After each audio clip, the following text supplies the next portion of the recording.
एक महात्मा 20 वर्ष से पेड़ की छाल सूखी हुई खाते थे। किस लिए? काम विजय के लिए। कि किसी भी तरह का शरीर में पुष्टता ही ना होगी तो काम क्या करेगा।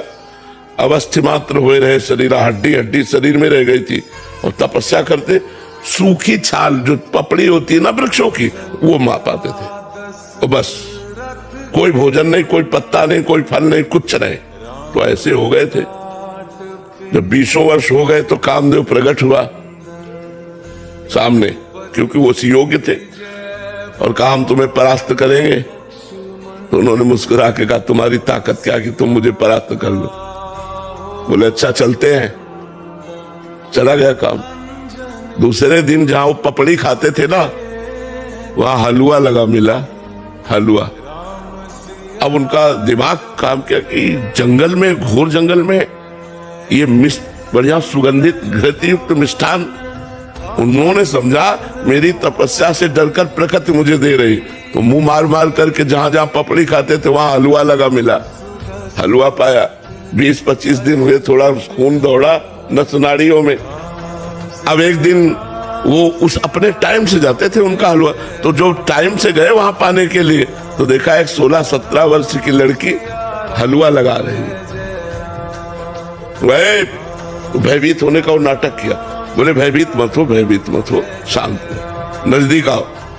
जीव ही देखा तो कमल नयनी सुंदरी नजदीक छम छम करती हुई पाए महाराज की छाती में कुछ होने लगा।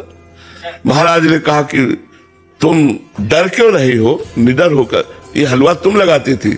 हाँ महाराज, आप जैसे तपस्वी की सेवा हमारी सामर्थ्य कहाँ की आंख मिला के कर सके कि मैं आपके सामने जाके हलवा परोस सकूं, इसलिए छुप छुप के। बोले आज से छुपने की जरूरत नहीं है और पेड़ में लगाने की जरूरत नहीं, सीधे ले आया करो पात्र में हलवा। 10-5 दिन और हलवा पाया सीधे। अब तो काम वेदना अंदर जागृत हुई। उन्होंने कहा देवी तुम्हारा ब्याह हुआ है? तो उनका नहीं महाराज। तो बोले मेरा भी नहीं हुआ। तो बोले मैं आप जैसे महान तपस्वी को पति रूप में प्राप्त कर सकूं ये तो मेरा सौभाग्य है।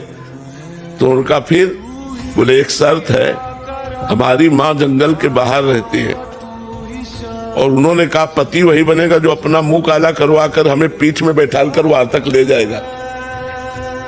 बोले कर सकता हूं मैं, घुटनों के बल चल करके वहां। जब वहां ले गए तो कामदेव खड़ा था और बोला देख तेरी तपस्या को नष्ट नहीं करना चाहता, केवल ये दिखाना चाहता हूं कि घुटनों केवल आया है एक मेरी माया के इशारे से। अगर